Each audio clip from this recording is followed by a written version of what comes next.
From the Library of Congress in Washington, D.C.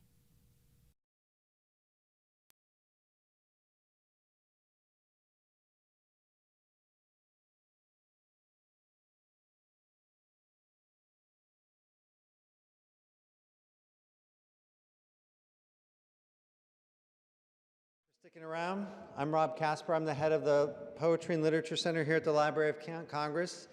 And I would like to welcome the participants in our second panel of the afternoon, Organizing Founders. The panelists are Michael Dacher, Toy Derricotte, and Sharon Strange, and our moderator is Joanne Gabin. Just a reminder, please turn off all your cell phones and electronic devices. And please note this event is being videotaped for future webcast at the library, so if you participate in the Q&A session, which I promise we will have, you give us permission to include you in free audio and webcasts. And as you can hear outside, there's some books for sale and some folks signing those books. We'll do the same for you after this event. So without further ado, please join me in welcoming the participants for this panel.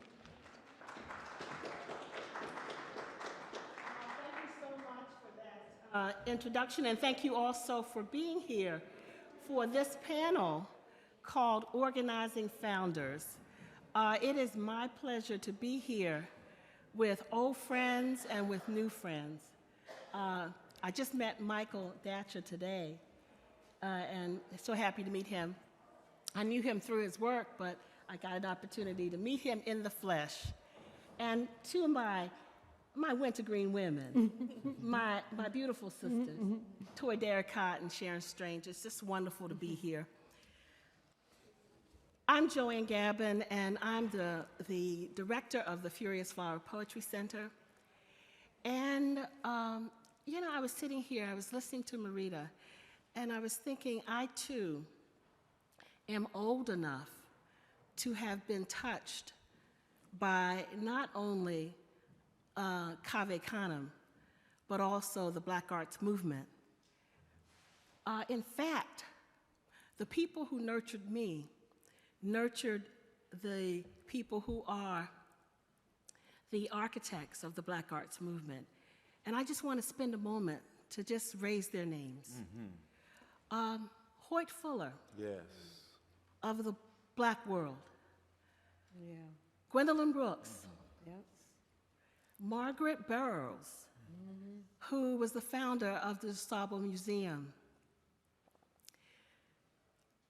Sterling Brown, who was the first poet laureate of the District of Columbia, right here in Washington, D.C. And George Kent, who was my mentor, who was one of the finest scholars of the last 100 years, who encouraged me to study Gwendolyn Brooks and Langston Hughes and Sterling Brown. So these were people who nurtured the people we now know as Sonia Sanchez and Haki Madhubuti and Amir Baraka and Etheridge Knight, and the list goes on and on. But I want to get right into these introductions so that you can hear from these fabulous people, hear their poetry, hear their comments, and then we want to have enough time at the end to engage you in a conversation with them. Michael Dacher did his undergraduate work at UC Berkeley and his graduate work at UCLA and UC Riverside. He also just completed his PhD at UC Riverside. He is the author of the critically acclaimed historical novel, Americus. And he's also the author of the bestseller, New York Times bestseller, Raising Fences. Fortunately, that book has film rights on it, optioned by actor Will Smith's Overbrook Productions. He is the co-editor of Tough Love, The Life and Death of Tupac Shakur. He also has a play by the name of Silence, which was commissioned by the Getty Museum. He is the co-host of the weekly public affairs news magazine, Beautiful Struggle, that is heard on 90.7 FM KPFK in Los Angeles. His writing is widely anthologized, including appearances in What Makes a Man, Brown Sugar, Soul Fires, Testimony, and Another City. He has also curated and or participated in the Brooklyn Museum of Art, the Museum of Contemporary Art, the Hammond Museum, and other art institutions. We are especially interested in hearing about the World Stage, a literary organization that sponsored the Anansi Writers Workshop. So you will hear from him first. Let's welcome him.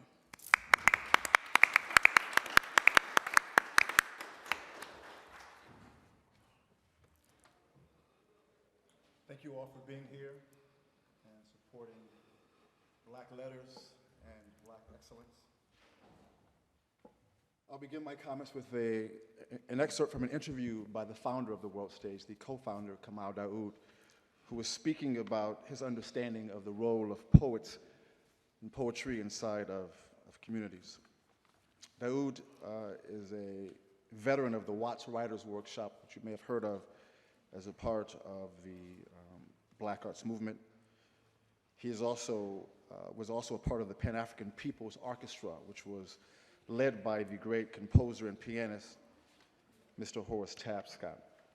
He was the lead poet in that particular organization. And this is a quote about, again, the role of artists, poets in communities. Quote, "I am a devout poet. I believe that right words offered in the right way can be music holding us together. When we can speak the language of essence, we will be able to commune in a space miles above dogma, in the confines of individual traditions. And we can develop into evolved human beings capable of radiating profound love, light, and service to others. I believe wholeheartedly that art in community is noble work that fosters beauty and meaning into our lives, that art is vital and necessary. I believe in the sacredness of breathing." I'll now read a poem developed in that writing workshop, which meets every Wednesday night. This poem is one of my own. It's called "The Execution of Michael Brown and ... 1. Unarmed white men don't catch gunfire from rifle-armed cops. Instead, their empty palms wave and pick winning raffle tickets from the policeman's ball, but black hands are magic. Wallets transform to firearms in the blink of a wailing mother's eye, in the enchanting flash of a service revolver. Black fingertips spin twin 45s like an old school ballistic DJ, sleight of hand too exquisite for the veiled eye, only visible in the code of silence. But come Sunday, pistols are missing, imaginary planks in the eye of the beholder of the badge. If you see a speck in a brother's eye, it must be a glint from a handgun. Pluck it out, ask questions later at the inquest. Let his unborn son cross-examine the city's executioner. Let the womb question the state, the Constitution. Let his unborn son ask, will black magic make me disappear too? 2. Ferguson is La Amistad, a slave schooner in a recycled Hennessy bottle. Sails are raised hands of surrender. A loaded badge finds him guilty of harboring illegal dreams. The bottle's waist constricts into an hourglass. Meat grinder flips Michael Brown slides and tumbles down a tunnel of no return. Time only moves backwards when historians connect dots like drunk dominologists, or when a sunken face mother whispers, I wish the magic bullet would have hit me too. Thank you. At the world stage, we try to follow the spirit and dictates of Mr. Kamau Daoud, who is our founder, and also his co-founder, Billy Higgins. If you are a jazz fan, you may know the name. Billy Higgins was the house drummer in many ways for Blue Note, the great jazz label here in New York, or not New York right now, around the way in New York. We're in New York oftentimes, so. And so, in many ways, we are really trying to address the present historical moment, and this also links us back to the 1960s movement. As we know that in this time of really virulent anti-blackness, we can imagine, if you could imagine an animacy scale as Mel Y. Chin does, where there's kind of a hierarchy of liveliness or animacy. At the very bottom, there would maybe be a rock, then some algae, then maybe a cat or a dog, or reverse if you're a dog person, on up, to people. And at the lower part of the human animacy scale are probably black men and black women. We have the least power, the least power to create and produce change or to alter events. At the very top, we'd probably find white men. And at the current level of animacy, black folk can be killed by someone, and the killer can suffer no consequence because our lives are devalued. We have so little animacy, a little aliveness and respect in this modern present historical moment that our lives, our embodied subjects don't matter enough to even require the shooter, the violator, to go to prison or to even have a trial oftentimes, which is really very frustrating and ridiculous. And so we believe that art can make a change. Art can change that. Through art, through literature in particular, that we can use art to elevate the animacy of people. When you begin to tell your own stories about your family, about your mother, about your mentors, about your children, you write yourself into existence. And the power of writing your own narrative. Imagine any bookstore, a Barnes & Nobles, or Borders, or Library of Congress. When you read and you pull that book from a shelf, where all those books are someone's stories. It could be a nonfiction narrative. It could be a book of poetry. It could be an imagined narrative. What if you could tell your own story? What's implied about having so many books in a library, for example, like ours here at the Library of Congress, is that those lives were worthy of documentation, worthy of a memoir, worthy of a book of poems. What if black folks who have a lower animacy begin to tell their own stories? That's the power of art we find in Los Angeles. When I got involved in '93, we began to find creative ways to use art to reach people in our neighborhood, in our own communities. So I live in LA, and we live right off of Crenshaw Boulevard. There's a neighborhood called Lemert Park. It's the center of black art and political organizing in Los Angeles. It's also, it's a black working poor neighborhood. So we have gangsters, many of them. We have drug dealers, many of them. We have black drama. So we would go every Friday night in the beginning, especially in '93, we go to a corner on 43rd and off Crenshaw with a few poets, a drummer, and a milk crate. We would get up and we would do poetry. We called it guerrilla, as in G-U-E-R. Guerrilla Poetry Live. We start playing our drums and kicking our poetry on the street of Crenshaw Boulevard. And of course, invariably, we would have a drug dealer come by. This is '93 when crack was rampant in LA. Who are you people? They would kind of sweat us. But we would say, we're poets, we're beginning a poetry workshop, please come. And over a course of months of doing this, they begin to actually come to a writing workshop featuring poets. So try to imagine in LA, gangsters and folks who are engaging in underground illicit commerce coming to your poetry workshop. It was, for us, it was a time to not dehumanize and make enemies of those who look like us. Because oftentimes in black neighborhoods, the folks who are the drug dealers or the gangsters are the outsiders for everyone in that neighborhood. So we tried to find a way to bring them inside the community by using art and by using poetry. So we know of the power of art and poetry to transform lives. And my own personal narrative, I went to undergrad at Berkeley, and my mentors were June Jordan and Barbara Christian, the great scholar and theorist. And I was on a very corporate track as an undergraduate because I came from a very, very poor family. I wanted to go make money for my family. And I took as a lark, as an elective, I took June Jordan's Poetry for the People course one semester. The same quarter, I took Dr. Christian's course on literature. And being in those courses literally changed my entire view of myself, but also life itself. One day, Barbara turned to me. I would go to her house, and she would send me to go buy rum, which is probably inappropriate, but to go buy rum. And we would go to her house, and we would talk politics late into the night, almost every single weekend. And she turned to me one day, and she said, she shook me, she says, "Michael, you are going to be somebody," with such conviction, with such a force. I mean, she shook me. "You're going to be somebody." But I actually believed it myself. I began to believe it myself. So I know the power of someone believing in you. When you can believe in folks who may be doing things in your neighborhoods that are not progressive or productive, but you can still find a way to believe in them if there's an access route. And our access route was art. It was poetry. At the World Stage, we offer 7 days of programming. We have drumming, African drumming, we have poetry, we have jazz orchestra for kids. It's a crazy program. Go to theworldstage.org for more information. And we use these really inexpensive $5 per workshop for like the top people in the world. Marcellus comes through, all those cats come through. Pharoah Sanders is always coming through. The biggest names in jazz, because we have Billy Higgins as our founder, come to the World Stage and kick their work, and so do, of course, the poets as well.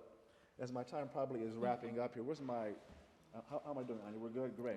And so we believe in the power and the efficacy of art to actually impact neighborhoods. Too often, as we know, when there's a financial crisis, when there's a budget constraint, what gets cut first? The arts. That is a horrible, short-sighted way to approach living in a society, because when you begin to take art from neighborhoods, you take imagination from kids' lives, imagination from adults' lives. When you lack imagination, you go to the lowest common denominator, which is violence, which is misogyny, which is homophobia, which is trying to imagine being a man in a definition that's this narrow, right?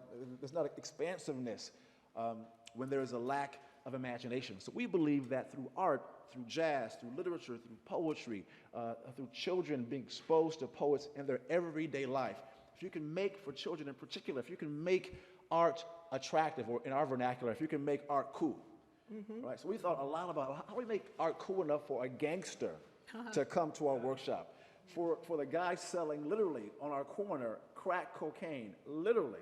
How do we make it cool enough so we can get together? So we began to all wear black leather jackets. It was a small thing.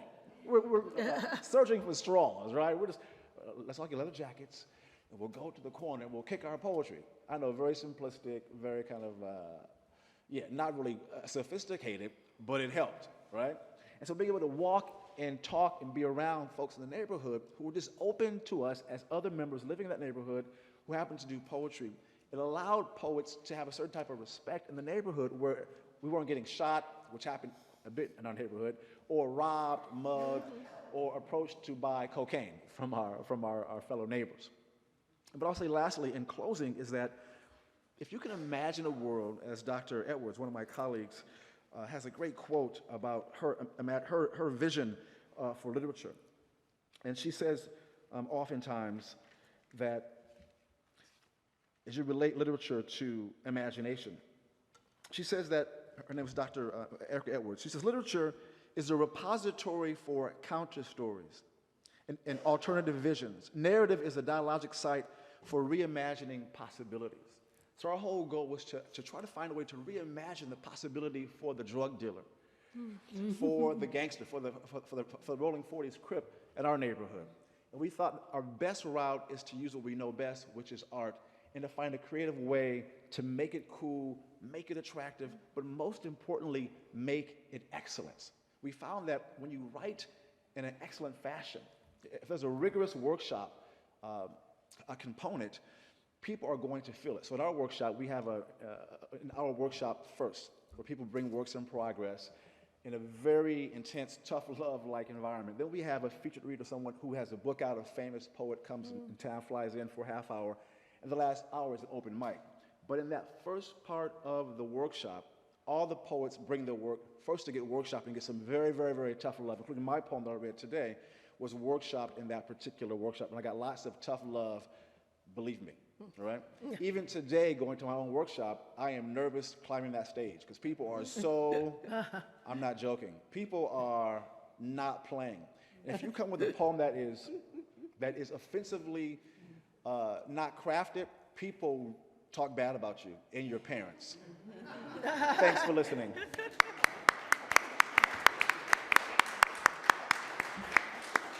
Well, Michael, we're not going to talk bad about you, but we are going to talk back at you because we want to know more. And so save your questions for the question and answer period. You remind me of something that Gwendolyn Brooks did back in the late 60s. She had a workshop for the Black Keystone Nation right. in Chicago. That's how you Yes, do it. indeed. That's right. Next speaker, my sister, Sharon Strange, founding member of the Dark Room Collective, and for several years, the co-curator of the Dark Room Collective reading series.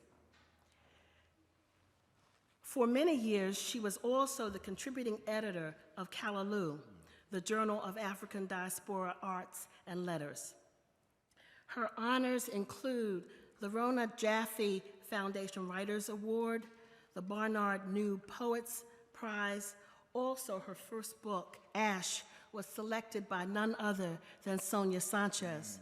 She has served as Bruce McEver Visiting Chair in Poetry at the Georgia Institute of Technology and guest faculty at the Center for a Contemplative Mind in Society, as well as writer in residence at Fisk University, Bennington College, Wheaton College, University of California at Davis, California Institute of Arts, University of Tennessee, and now she is teaching at Spelman College. Nice.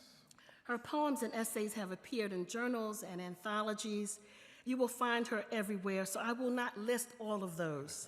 I will say, here, Sharon Strange. Nice.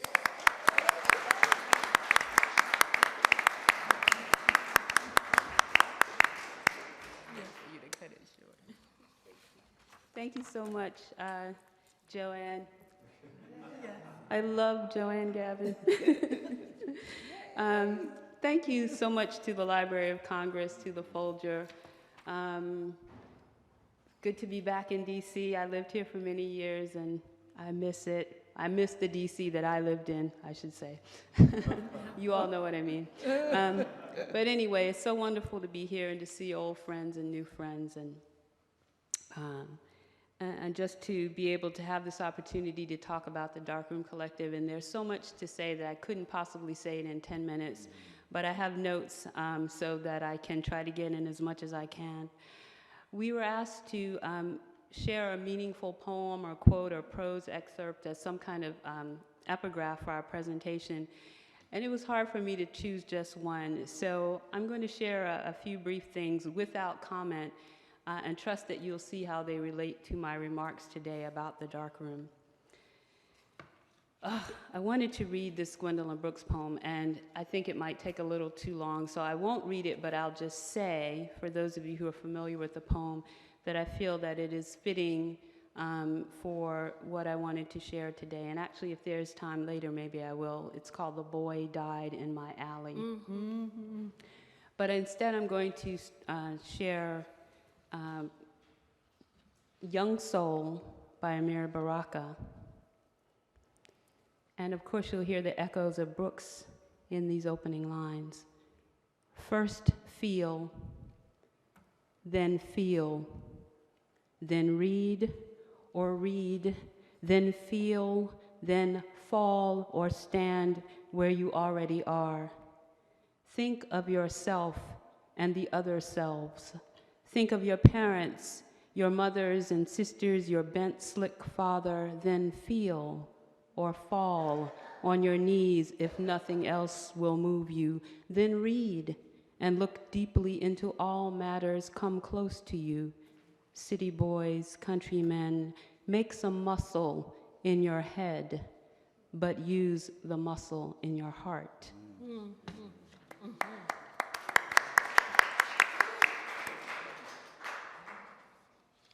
And then I'll just read an excerpt of his poem, Kaaba. Our world is full of sound. Our world is more lovely than anyone's, though we suffer and kill each other and sometimes fail to walk the air. We are beautiful people with African imaginations, full of masks and dances and swelling chants, with African eyes and noses and arms, though we sprawl in gray chains in a place full of winters when what we want is sun. We have been captured, and we labor to make our getaway into the ancient image, into a new correspondence with ourselves and our Black family. We need magic now. We need the spells to raise up, return, destroy, and create what will be the sacred word. And finally, this brief excerpt from Ruminations or Reflections by Sonia Sanchez. The most fundamental truth to be told in any art form as far as Blacks are concerned is that America is killing us. But we continue to live and love and struggle and win. I still believe that the age for which we write is the age evolving out of the dregs of the 20th century into a more human age. Therefore, I recognize that my writing must serve a dual purpose. It must be a clarion call to the values of change, while it also speaks to the beauty of a non-exploitative age.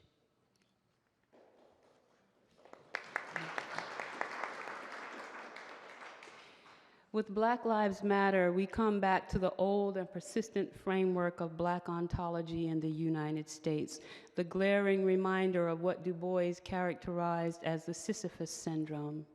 It continues to be for us a question of being and non-being, quite literally so. Not a matter of whether we exist, but of how viable is that existence, if it is always framed by the question of whether we ought to, and for how long, and on what contingent terms. Black Lives Matter extends the implicit declaration of our viability found in the slogan, "We shall overcome." But it also worries that basic presumption when the onus of legitimizing that viability is thrust onto us Blacks, circling back to the tropes of an earlier age, is chastened in our language even as we grapple with the continuing onslaught of white racist aggression as the boulder comes down upon our heads once more and we push it up yet again. We've moved from the solidity, authority of Black power, which said to us Blacks, no matter who else was listening, here it is, and it is ours, and let us see what it has wrought and might yet produce. Almost 30 years ago, when a small group of aspiring writers and artists came together in a project called the Darkroom Collective, we were operating under the spell of a devotion to Black lives and voices and art cast by those literary elders and ancestors who had paved the way with not just their works, but the consciousness to be boldly in love with Blackness and cognizant of the social and political demands of history and the contemporary moment on Black lives. We meant the darkroom to be a space that celebrated the ways in which we could be free of our constrictions, meaning ourselves and our audiences alike, in such a way that at the very least we could begin to see each other more clearly and support the ground, a non-exploitative ground, upon which to relate, a yearning toward total life, the language we put to it, borrowing that phrase from Clarence Major.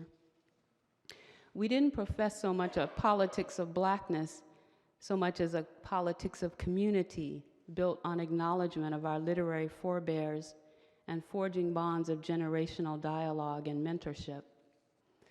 As the official darkroom history goes, James Baldwin's death, or more specifically our pilgrimage to his funeral, was the genesis of the darkroom.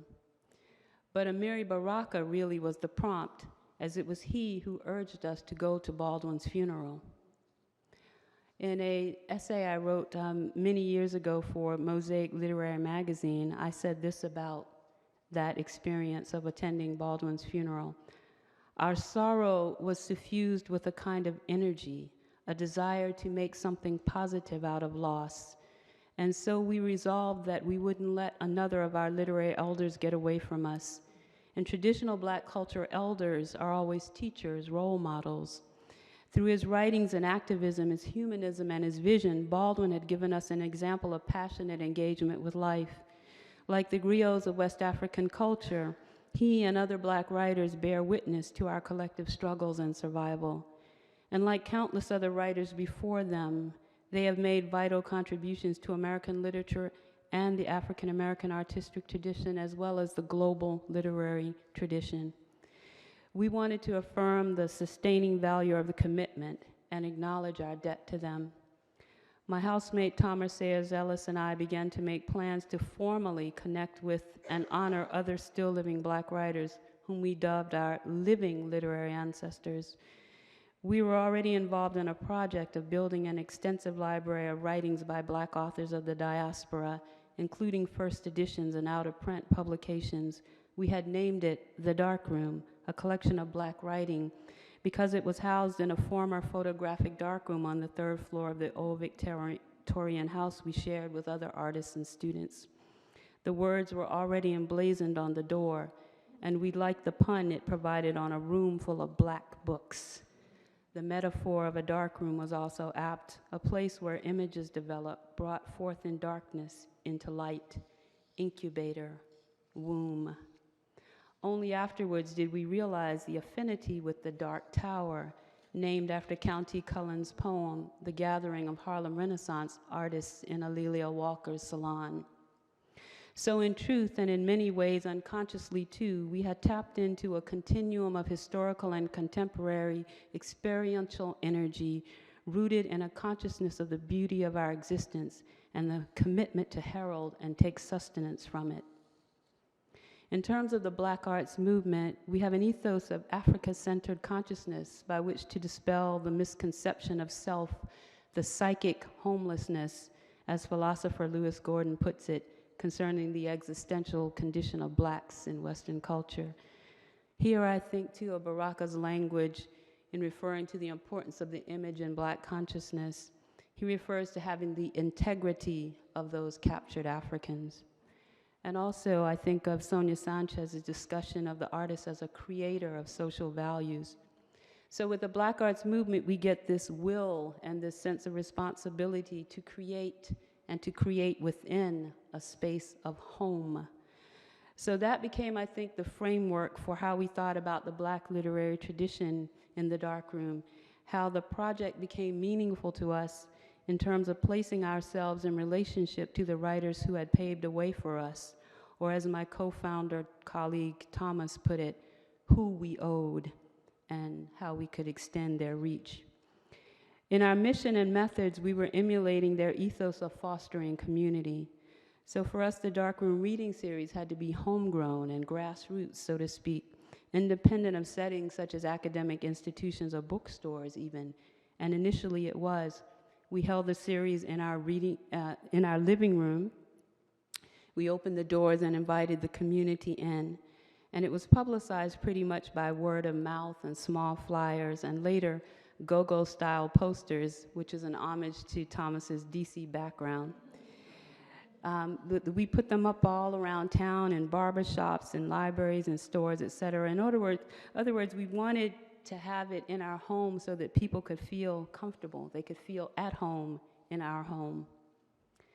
We acknowledge the generational bonds of community by pairing elder established writers with emerging ones. And through this, we aim to highlight the implicit dialogue between the two readers' works as well. This was important too because the pairings were meant to acknowledge and promote too, we hoped, the inherent mentorship of the elders that we have within Afrocentric tradition. Often the direct influence of the elder writer's work on the emerging writer was the basis for pairing the two in the reading series. Also, significantly, we added elements as hallmarks of a specific cultural understanding of ourselves and our audience. As a matter of cultural specificity, we added a jazz band, the Roxbury blues aesthetic, Roxbury along with parts of Dorchester and Mattapan being the heart of Boston's Black community. Along with incorporating music into the series, we displayed art by local Black artists, students, as well as more established artists. Bringing us all together and often sharing meals together after the readings solidified a sense of community, family even, that happened on both sides. And I'm thinking now specifically of the time that we hosted Ntozake Shange at the Dark Room, and she came in travel weary and went straight upstairs to take a nap. But before she came to town, she had asked us to find an old friend whom she wanted to drum at her reading. She gave us one name, his artist name that he'd been known by way back in the day. And my co-founder colleague, Janice Lowe, who is also a musician as well, took on the task of finding him. And it wasn't easy because we didn't know whom to ask or where to look. But she found him, and that made us so happy because we didn't want to let Ntozake down.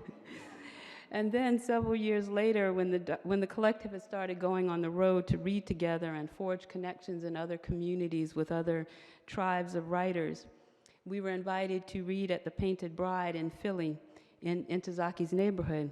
And she put us all up at her house, and there must have been at least 5 of us. But she put us all up at our house, and she introduced us to the Painted Bride audience. And it was like this beautiful moment of community and mentorship coming full circle.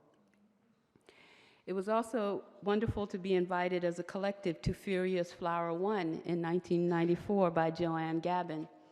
I remember the warmth and enthusiasm, yes. The warmth and enthusiasm of that watershed event. And again, as with Baldwin's funeral, the heady feeling of being participant or witness to this historic moment. It also felt like being at a huge Black literary family reunion where you reconnected with relatives you hadn't seen for a long time or met cousins, aunts, uncles you didn't know you had. The Darkroom Collective was given a place at the table with our literary elders, mentors, and other peers. And it felt like real affirmation of our work of creating literary community and our voices as poets. The conference was dedicated to Gwendolyn Brooks, one of my literary heroes, and it turned out to be the last time I saw her in person and heard her read her work before she died. One of the rituals we incorporated into the collective readings on the road was to open our readings by sharing a poem by a literary ancestor or elder before we read our own work. I think of it now as a riff on the pouring of libation. Again, that acknowledgement of who we O-W-E-D and O-D-E, if I can make ode a verb. So I'll conclude with this response to the question of what we see as the value of our endeavors, or at least how I hope that our work will be recognized. The Darkroom affirmed and perpetuated the vital notion of community among artists of color, writers, visual artists, musicians, filmmakers, as well as the enduring power and significance of our cultural traditions. We fostered relationships among artists across differences in career, status, generational affiliation, geography, poetics. We advocated making room for more voices, as many voices as possible, in the national literary landscape, and particularly more room for marginalized voices.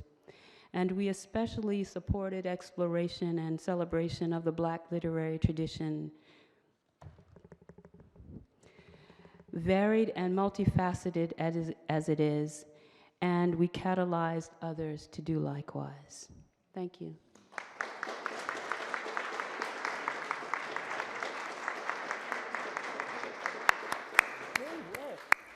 You know, I do remember that in 1994, when they came as babies. Yeah. Can you imagine? Yeah. And they came under the title Fisted Reading. And if nothing else, they were channeling the Black arts movement of fisted reading. And look what they have become. Yeah. Sharon Strange, Thomas Sayers Ellis, Kevin Young at Emory, curating a whole archive down there. and writing books, and Natasha Trethway, who was the past poet laureate of the United States, and Major Jackson.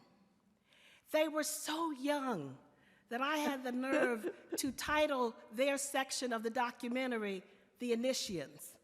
You remember, you were out there. That was so meaningful to us. You were out there, yeah, and it was amazing to see, and it's amazing to see the growth.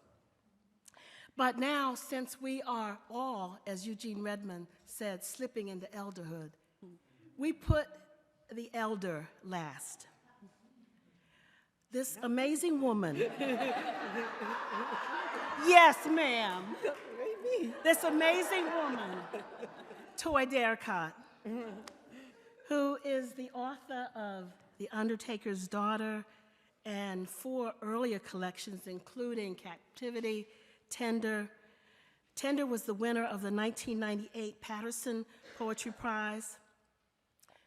Her literary memoir, The Black Notebooks, received the 1998 Anisfield Wolf Book Award for nonfiction and was a New York Times Notable Book of the Year.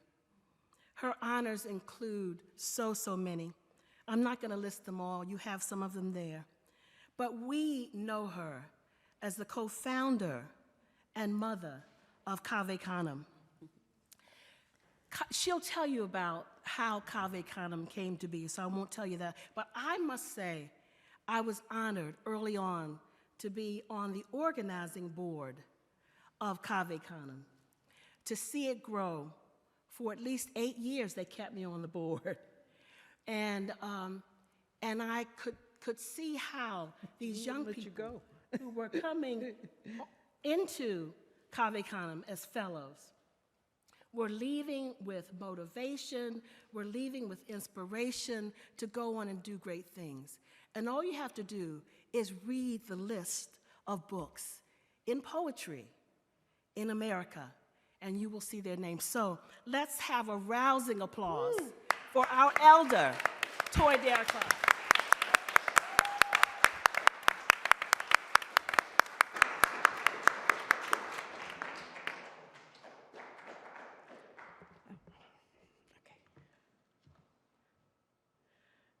Oh, what a beautiful city. Oh, what a beautiful city. Oh, what a beautiful city. 12 gates to the city. Alleluia. There's 3 gates in the north. Which way is the north? There's 3 gates in the south. There's 3 gates in the east and 3 gates to the west. That makes 12 gates to the city. Alleluia. Come on. Oh, oh, oh, what a beautiful city.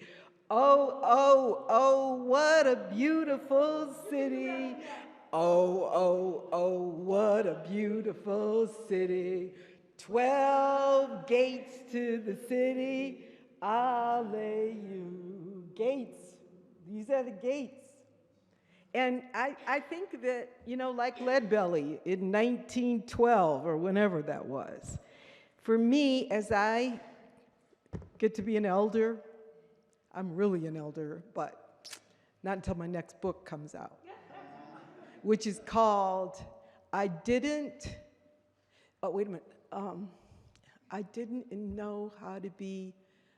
enjoy being beautiful until I was an old woman. So yeah, I'm getting to that. But the older I get, the more I see this process as not a movement. And by the way, when I saw that we're listed with the Black Arts Movement, I was like, what? Cave Canem is on the same bill as the Black Arts Movement, like the Harlem Renaissance? That's like, what? It's amazing, because certainly we didn't start out, you know, we just wanted a few people to sit around and help each other be poets, you know. But I see it more and more as I get older as a circle. And I see us as all 12 gates, you know, gates to that circle. Maybe we're around Congo Square, where in New Orleans, where all those slaves on Sunday could get together and drum, and that was where the music came from. They didn't necessarily speak the same language, but that communication. And so, okay, for me, it started really, it's all about love. It's about moving toward what loves you and what you love. That's what the journey is about for me, and figuring out who that is. And you know, I didn't grow up in Harlem or New York.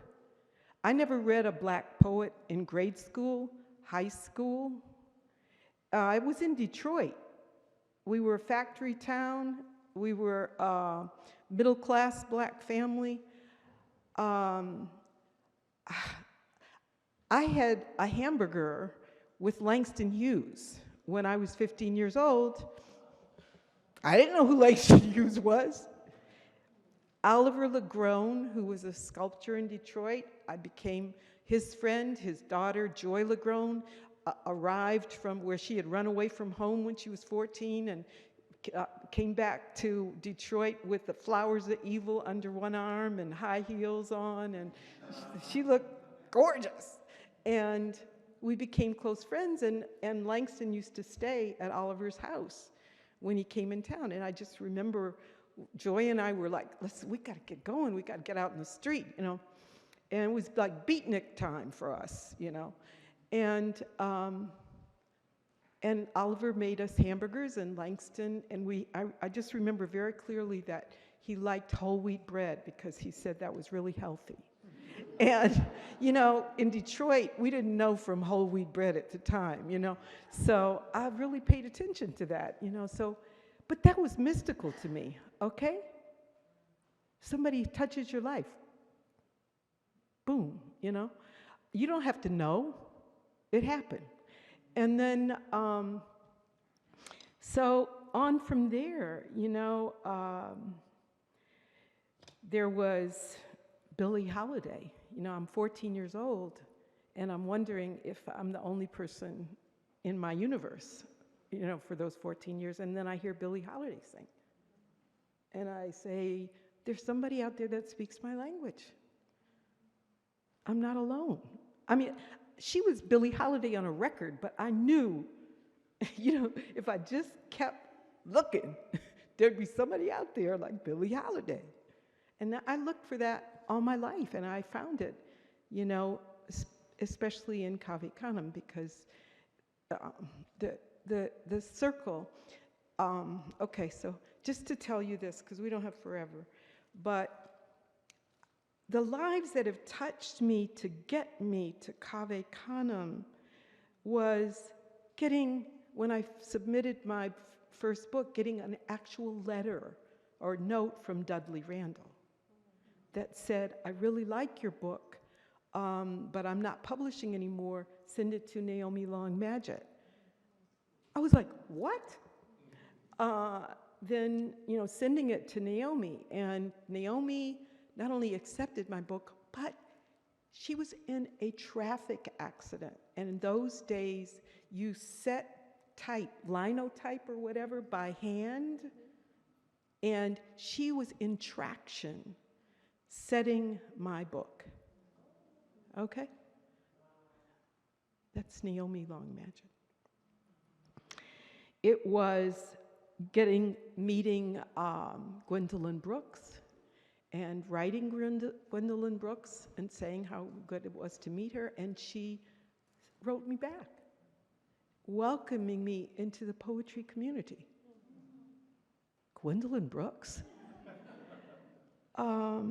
Okay, I had some kind of an aunt. She was the sister of my mother's second husband.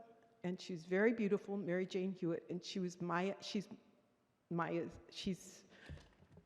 not alive anymore, but she was Maya's best friend, and she came to stay with me, and she said, I'm gonna take you to Maya Angelou's for a cocktail party. What?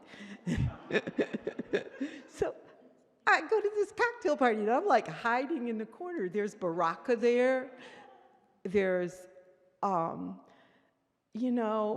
Haki, there's Raymond Patterson, there are all these great writers that I had just, started to learn about in New York. And I was so shy. And I remember Baraka just like, hey, sister, and he was so formidable, and scary to me, because I don't like to argue. So I'm just like, okay, please don't yell at me or something. And he was so kind, truly compassionate, he was always that way on a personal, intimate level. He was just a compassionate, kind man. So Audre Lorde, she was my mentor, when I was writing the Black Notebooks, and it was such a scary subject to explore, self-loathing and fear and stuff, and relating it to being a light-skinned Black woman. Audre Lorde said, you write that book, girl. Do not be afraid. And if you have one person, you can go forward, Etheridge Knight, one time he came to a reading I was doing at this dive in New York, and he walked in with Galway Kinnell and Robert Bly, and I was the next reader. And I was, oh my God, I'm the next reader, and there they are, sitting in the front row. And the guy before me, Sean Farraher, said, I'm here to introduce Toy Darracott, but first I'm gonna read a few of my poems. And he read for 45 minutes, and they got up and walked out. But I did get to meet Etheridge later. He used to come to New Jersey and hang out with my friend Madeline Bass, and he was truly loving and kind to me. Nikki, in my first reading, I won a little prize, and I was the warm-up act for her at the New School, and she read Nikki Rosa, and changed my life. But the best thing I ever did with Nikki Giovanni is play Bidwis, because she's like, she's on that. I swear, she's not here. I swear I beat her at one hand, I swear. But don't tell her I said that. And then the Darkroom Collective invited me. I said, why are they inviting me, And you were so kind to me. And you really understood my work and really asked me questions that made me know these people really studied it. They took it seriously. It was like, and of course, Joanne and Wintergreen, which I told her at the time had shifted the universe. Because then there were all kinds of Black people there. It was like, whoa, there's so many poets, different kinds of poets, and how are we all going to get along, and everybody. So, okay, so Cave Canem, I got 2 minutes to tell you. I never read a Black poet in college. Whenever I would teach, I was always the only one. At a place I was teaching, Squaw Valley, I met Cornelius Eady. We started talking about being the only one, being marginalized, and what it felt like, and what it was doing to our writing. When I was at NYU in 1985, I told Galway Kinnell that I was Black. I really hadn't said anything, in the big literature classes. Why would I tell anybody anyway? But my counselor had also said, when I said, why haven't we read any Black people, he said, because we don't go down that low. So it was like, these are the kinds of things that just kind of barrage you. But anyway, Galway, I told Galway, I said, how are we going to get some black people here? And he said, you think of something and you come and tell me. And I did. I said, well, I was teaching in the Poets in the School program. So I said, can we bring some high school students in during the summer? And he said, yeah, sure, I'll. So we went and spoke to the head of the English department, and of course, it didn't go. But he really defended the program. But I had that in my mind. And then when I met Cornelius and Sarah, we were doing a workshop together, and at the workshop, I had a few of my black students, and the workshop went south. And the black students and the white students started to sit in different parts of the room. And I remember walking to that room and seeing Sarah and Cornelius walk over to the black students. And I said, yeah, these are my guys. You know, that trust was there. And then we started talking about more things, and we had a vacation that next year, and when we were in Capri, I asked him, Cave Canem was only an idea. If someone hadn't said yes, it would have still been an idea today. So it wasn't like a monument. It was just a tiny thing. When he said yes, the ball started rolling, because then immediately, where are we going to have it? Where are we going to get the money? Sarah said, let's do it out of our own pockets. I said, where can we have it? And then I remembered my friend, Father Francis, had a monastery, and he said, come on up to the monastery, call him from Italy. Yeah, you know how mystical. So that's what I want to talk about, the mysticality of Black connections and the circle. Thank you.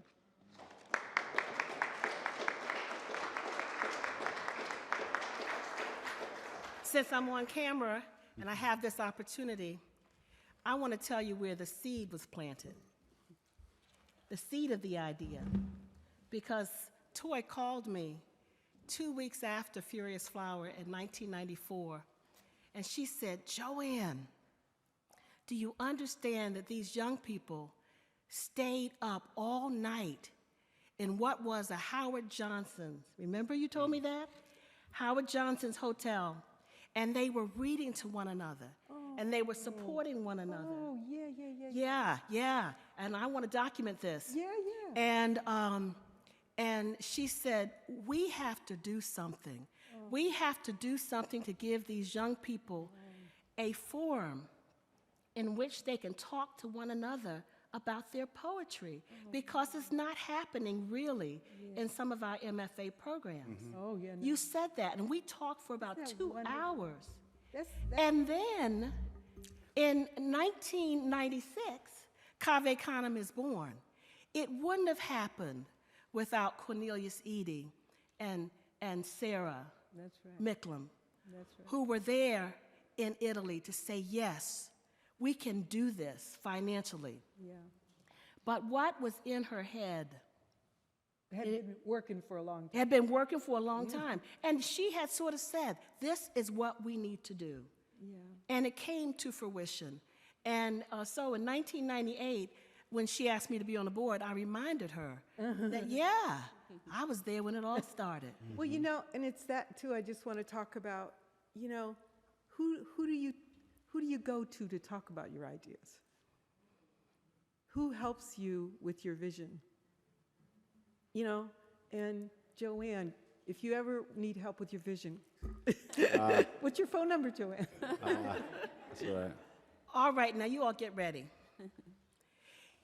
In honor of Sonia Sanchez, who could not be here today because of a family issue, we have to remember that at the end of every presentation, she would say, especially after the powerful presentations that we heard just before this one, and these powerful presentations of organization, that in this particular time, we have to assume Rachel and Tony an attitude of resistance.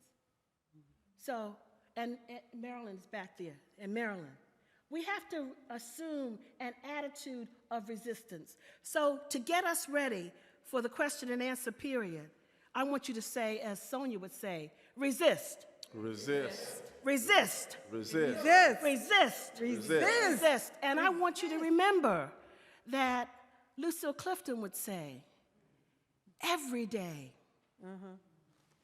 something has tried to kill me, but has failed. Right. And I want you to remember that Gwendolyn Brooks would say, we are our business. We are our harvest and our bond. Wouldn't she say that? Indeed. So in these times, we have to remember those things. We have to remember those strong women who every day, through their poetry, through their lives, help us to keep going. Another strong woman said, Sharon, in this wonderful poem, I'm just going to read a little part of it, In Praise of Wisdom, that was written in homage to Gwendolyn Brooks. And it ends like this: with untamed hunger for the harvest, unafraid of no, astute aboriginal, who penetrates still the chaos and the clamor, who crafts our mutual estate. What I want to start with is, I want each of you to look at, what is this harvest that you see that we can reap now? Even now, when our country seems to be more embroiled than ever in the chaos of dysfunctional politics and the clamor of the unjust and hate-filled people, what is it that poetry can do in honor of the resistance that we have been taught by people like Sonia Sanchez and Nikki Giovanni and Amir Baraka and Etheridge Knight and Hakeem Adabuti? What is it? What is the harvest? And I know that was my last question, but you all did so well in your presentations, I don't have to ask the first few questions. I want to start with that, and then I want you all to get ready. I'll start. I just want to comment and echo Toy's comment that it's all about the love. I was thinking about the earlier panel within our panel tonight as people were commenting upon folks who impacted them. Toy talked about Langston Hughes. Sharon talked about Sean Gay. I talked about Barbara Christian. Tony talked about Addison Gale. Then Miss Nelson talked about Etheridge Knight. We all have been impacted by people who loved us enough to make a stand for us, to reach out to us, to do something, and to take some action. You know, love for me is a verb. It's an action word. And the folks in our lives who were mentors, folks who took their busy time to reach out to those who are not quite as developed, not quite as well-known or even talented, but they loved us enough to do something. And that to me seems to be how we create, expand, and harvest that which is out here, is us deciding to be that mentor, that concerned citizen, that concerned neighbor, and to love ourselves enough to love those who look like us and those who don't, but who are allies, to reach a helping hand in the spirit of love and in fellowship. Beautiful. Yeah. Sure. I like to talk to my students about the notion of bearing witness, that's what art does, right? That's the function. In order to bear witness, though, sometimes, as Brooks, again, I'll quote Brooks, that art urges, right? It urges voyages, but also it hurts. She says, art hurts. And so you have to be open and courageous in terms of that process of bearing witness. And so when you said the harvest, I was like, well, the harvest, like you said, it's love, but it's the heart, right? It's not losing connection with the heart. And even when it's painful, we have to be courageous enough to remain vulnerable to one another in our barest most elemental state of being human. That's right. Because if we lose that, we've lost everything. And I think that's the problem that the oppressor has yet to recognize, right? That they've lost something most fundamental, no matter how powerful they may seem, no matter how powerful and enduring their systems may seem. And so we bear that responsibility as artists in giving witness, but we also expose ourselves in the most frightening ways, to that hurt. But it's that basis of connection as well, because empathy without empathy, right? There is no love. That's right. And so I think we have to keep that evermost in mind, that the real harvest is love, as you said, but the path to that is empathy. Beautiful. Beautiful.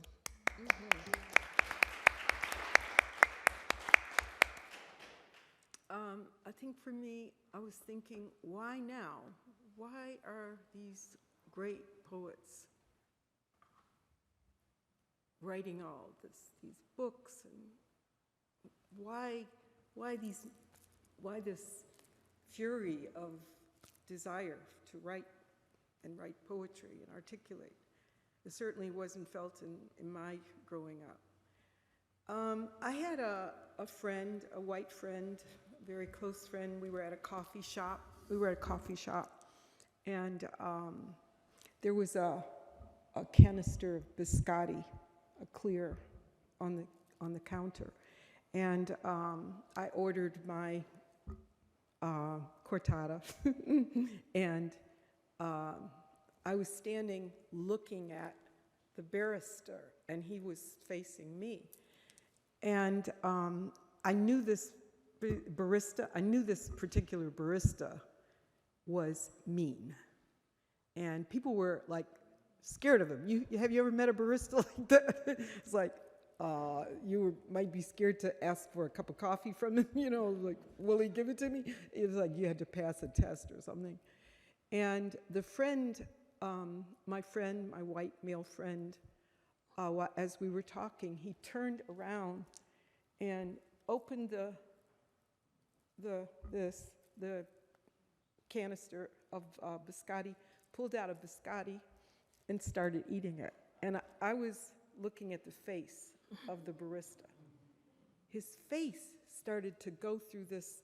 I thought he was going to bust his brain out. He was like, and then I saw him look at the man's back. And then he composed his face.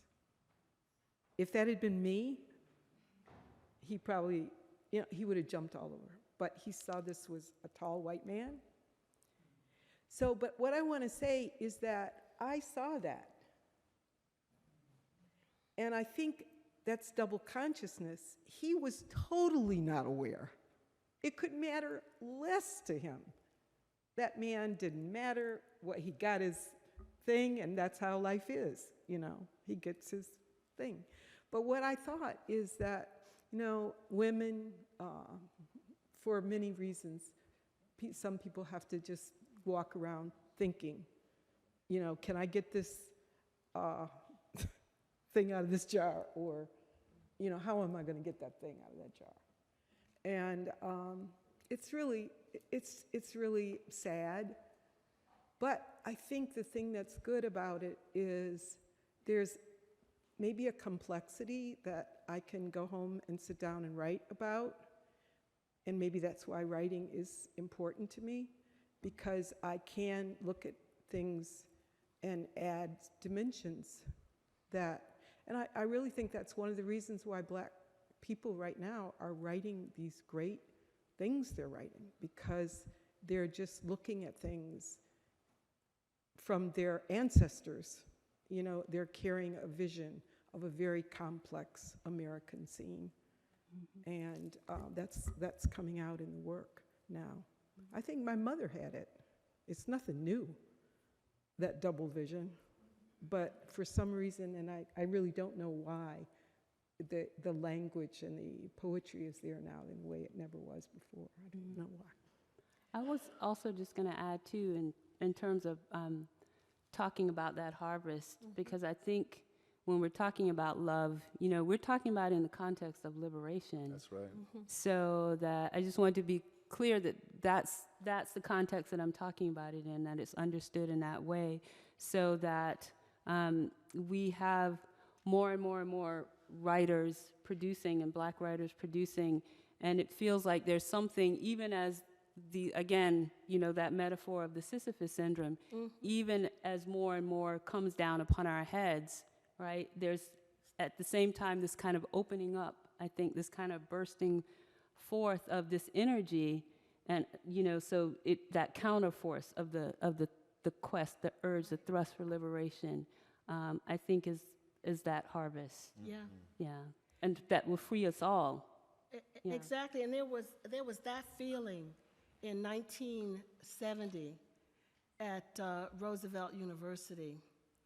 I was a new PhD. No, I was a new PhD candidate, but I had just gotten my master's, and they wanted someone to teach a course called Revolutionary Black Consciousness, and I signed on.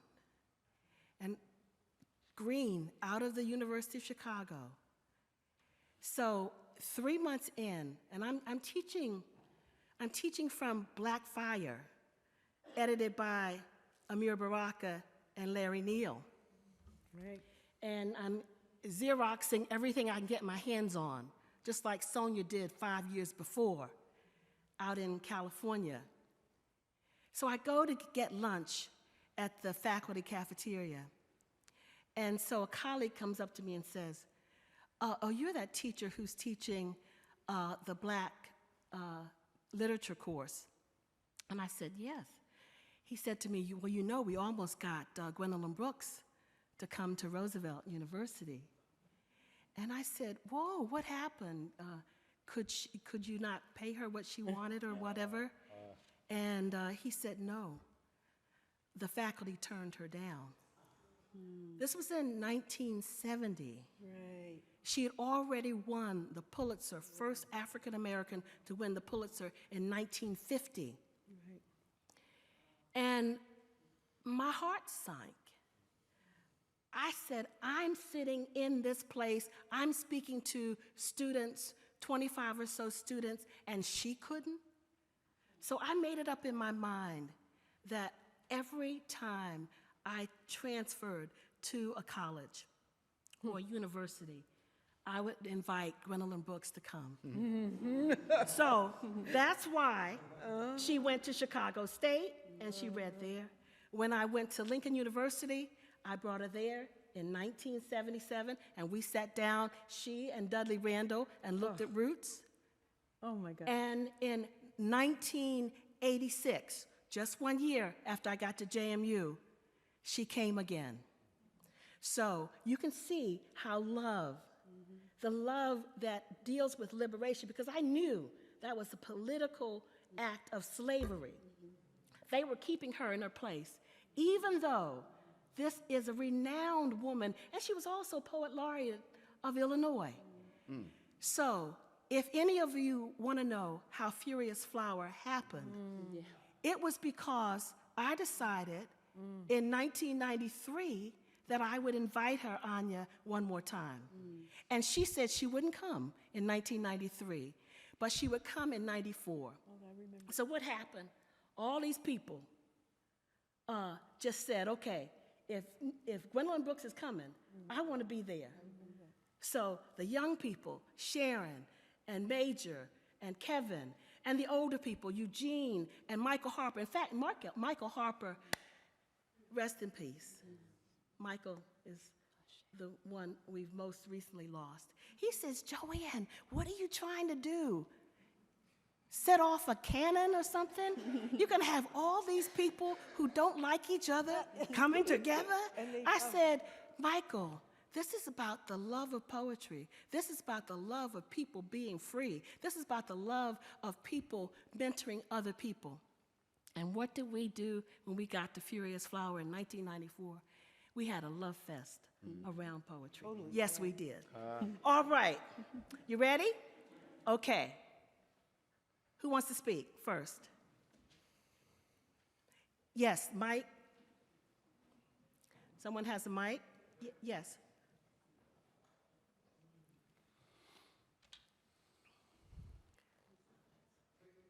Okay, here we have one over here. One over here. Stand up and say your name, please. Hello? Hi, I'm Evelyn. My question, I think, is mostly for, is it Toy? Have you ever considered having like an online component of Cave Canem? Like, because I know. Would you like to be on our board? Yes, I would. We're talking about all that because it's a very different organization than it was 20 years ago when we were all sitting around Cornelius Eady's coffee table. We have an office in New York. We have 400 graduates all over the country, including people like Rachel Eliza and other Cave Canem fellows. Would you stand up today, please? Camilla Aisha Moon. Anya, oh my goodness. Jackie. All right. Fabulous. I mean, people are changing the world. And so there you have those circles again, you know, because you have a person that goes there, but then they go and they do what you're doing, you know, and that's the way it works. So yeah, but we need the money to do that. Got a check? You know, but that's the thing. We are totally reorganizing now. I'm just making a joke. I didn't really, well, I did sort of mean that, but we are rethinking what our goals should be right now. And so in some ways we sort of did our mission, you know, because these guys, you know, it'll never stop. It'll always be circles and circles and circles. You can't stop it. But so what do we do now? And so thank you. There's the president of our board right now is Jackie. So we were talking about this. We'll figure it out, right? Thanks so much. Why, you would take a class like that? Hey, would you pay for it? Now the thing about Cave Canem is you get a scholarship when you go. And the reason why we did that is because we didn't want people to be able to buy their way in. So we get like 300 applicants a year for like 20 spaces. It's really hard to get in. We didn't design it that way, but it just turns out people really want to be there. But it was always about the work. I mean, but how can you do the work without love and a place to talk, you know? So it's a great idea. Chalk that up. Thank you. Great. Jackie, stand up. The now director of? The president of our board. Of the board of Cave Canem. And I met Jackie so long ago. Absolutely fabulous poet. So, yeah, let's And recognize fiction writer. Jackie.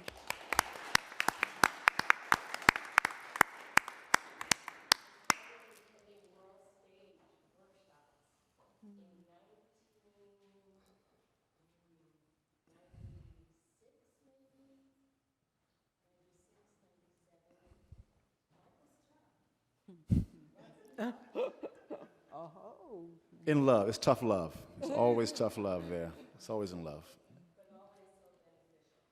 Yeah, we do our best, for sure. For sure. Thank you, Jackie.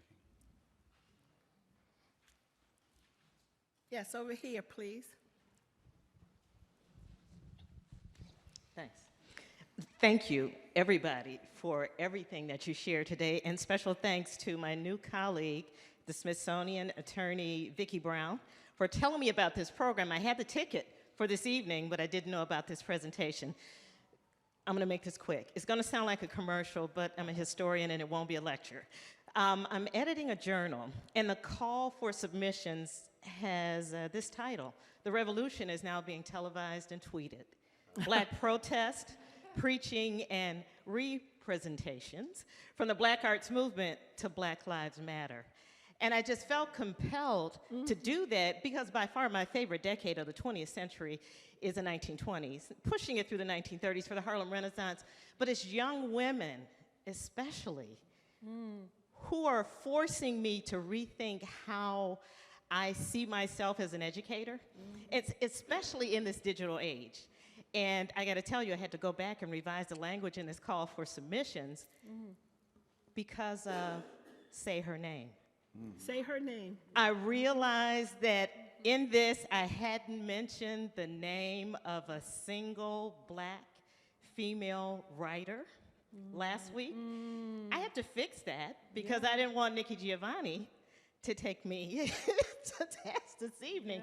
But I'm so glad, are you here, Rachel? I'm so glad that Rachel included the video in her presentation because I'm from Cleveland, Ohio. I have a 12-year-old son, grandson that is. His dad is 31. But he lived in the same neighborhood as Tamir Rice. And every time I watch that video, online, okay, because I'm not a big television, every time I watch that video, it does something to me. But in this digital age, we need that online community. And it's young women who are teaching me that you don't need money for that. You need a Twitter account, maybe. You need a Facebook page, perhaps. Maybe you need a blog, a WordPress blog. But there are a lot of things that people can do to build community, and I think at the same time to share the power and the love that the arts happen to foster in the academy and also in the surrounding community. So I'm just wondering, am I the only one, who felt that conviction, that it's young women especially in this day and age, not just with Black Lives Matter and what's happening to young Black men, but also that we have to say her name and understand that it still matters, to be Black and female in this society. So I'm just wondering if there are any reactions from the panel. Amen. Amen, that's right.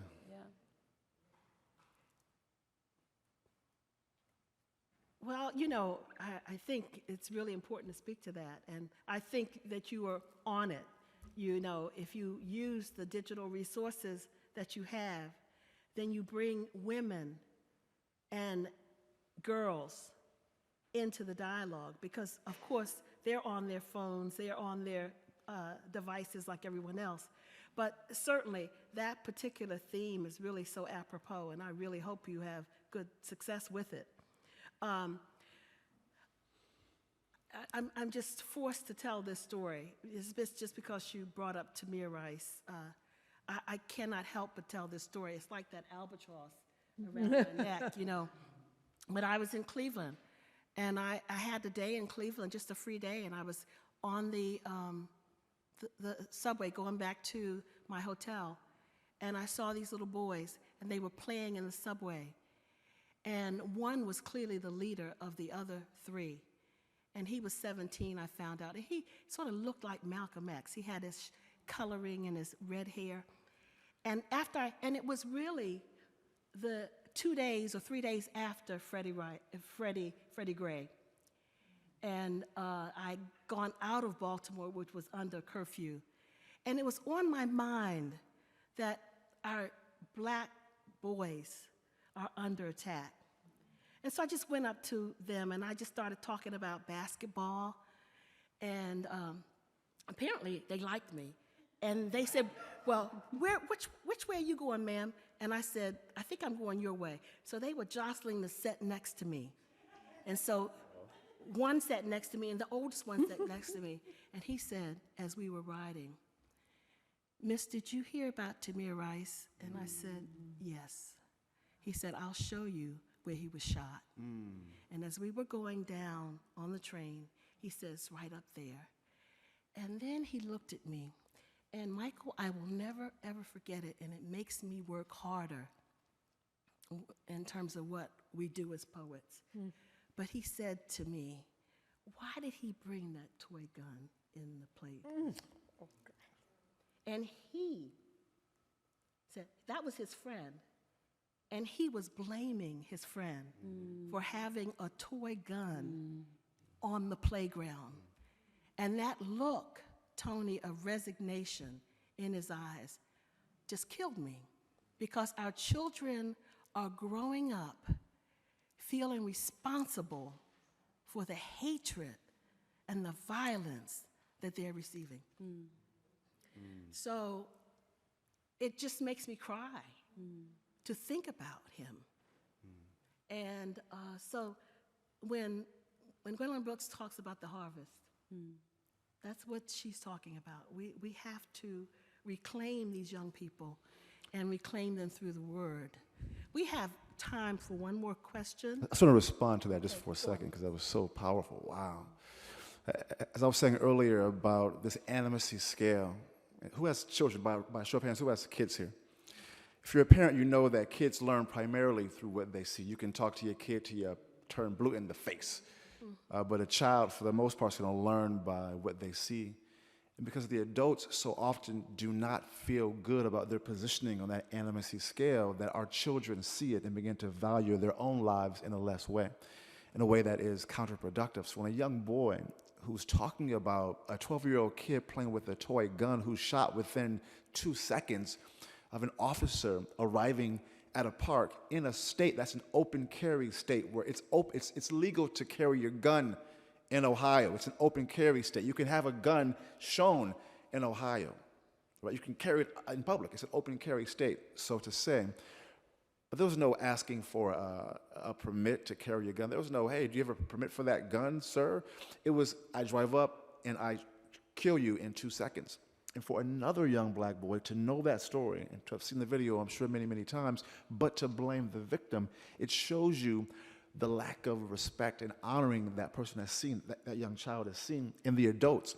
This goes back to my reoccurring theme for us. How do we begin to make the harvest better and more effective? It begins at home, in our own lives, doing the internal work of valuing ourselves. However you do that, whether you're meditating, praying, doing yoga, writing poetry, riding the bus and talking to young black kids, do something to work on yourself. So when your kids see you, they know that Black lives matter.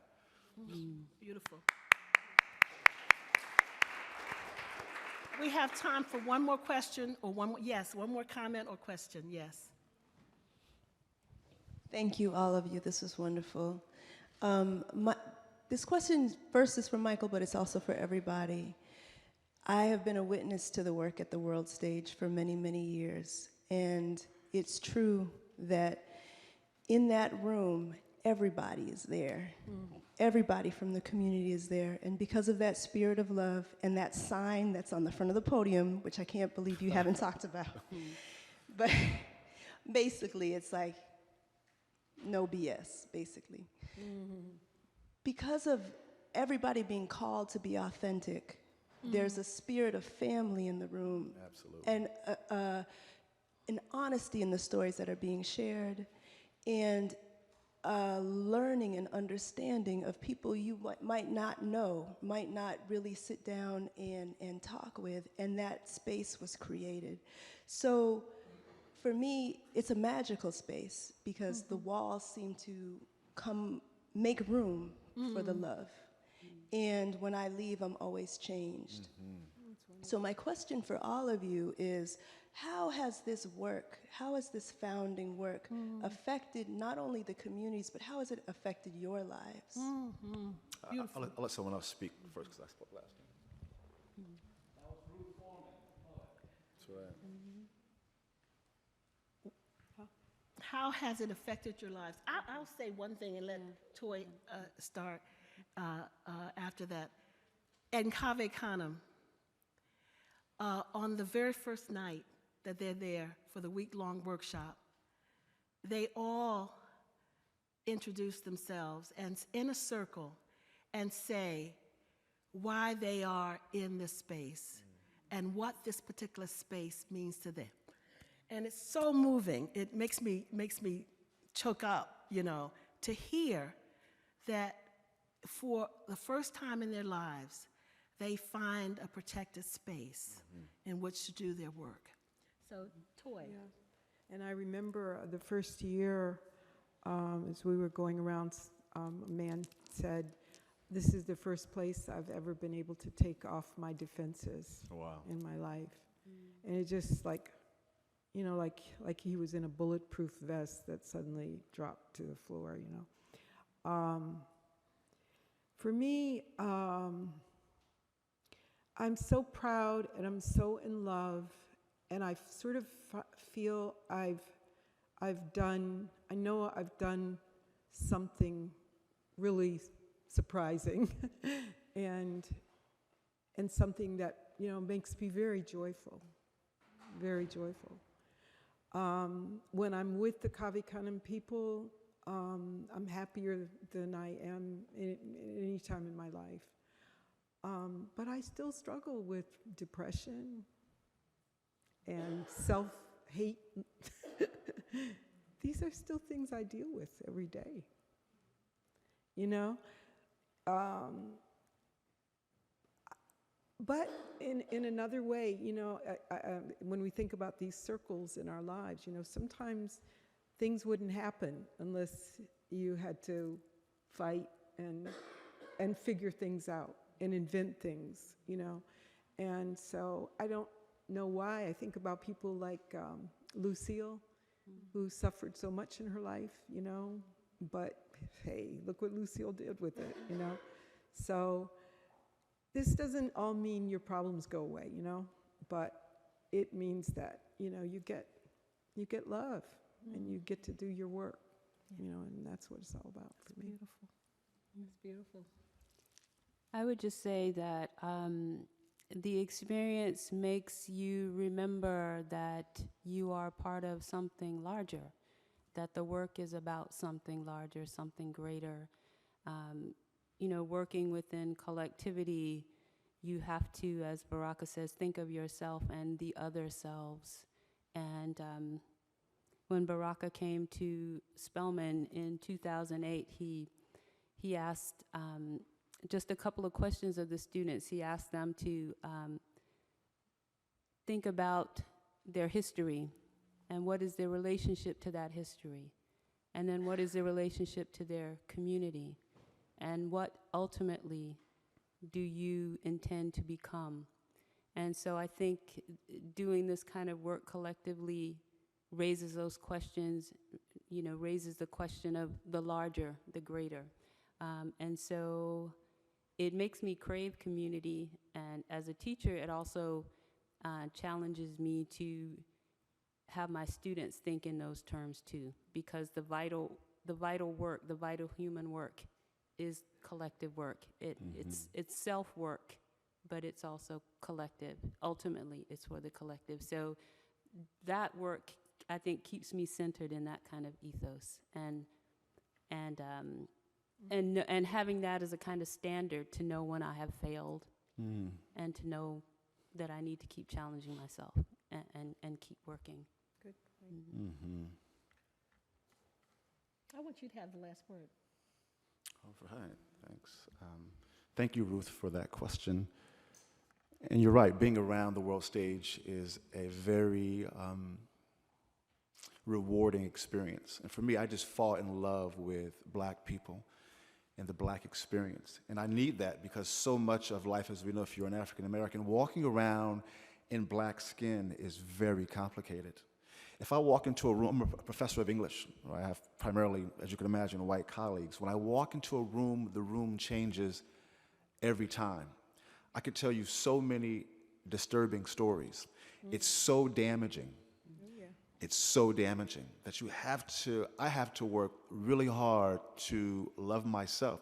And when I see beauty in Black environments like the world stage, although it can be a very tough space, to be honest, when it's about the craft, because people are very, very serious about their craft there. Although it can be very tough, it's such a beautiful space to see people from across the spectrum of the Black community. I mean, literally, gangsters, prostitutes, professors, everyday people, having high-level discourse about life and beauty and humanity and politics. It's very invigorating because it says that you are alive. Folks who are saying to us that you are less than human or that you somehow are less valuable. Being there, I see that it's alive. We are beautiful, and I need to be reminded that we are beautiful. And you have been just an absolutely beautiful audience. I challenge you to go out and organize in your own community. That's right. Organize your own literary groups. That's right. Organize book clubs. Organize writing workshops. Organize political meetings. Organize, and that's the message that Baraka always gave. Organize. You can be the architect of your own movement, your own group that will do something positive in your community. I'm talking about everybody. And because really, that's the legacy that we have inherited as children of the Black Arts Movement. So thank you for being here. I enjoyed it so much. Give our panelists a rousing applause. Rousing applause. Yes. This has been a presentation of the Library of Congress. Visit us at loc.gov.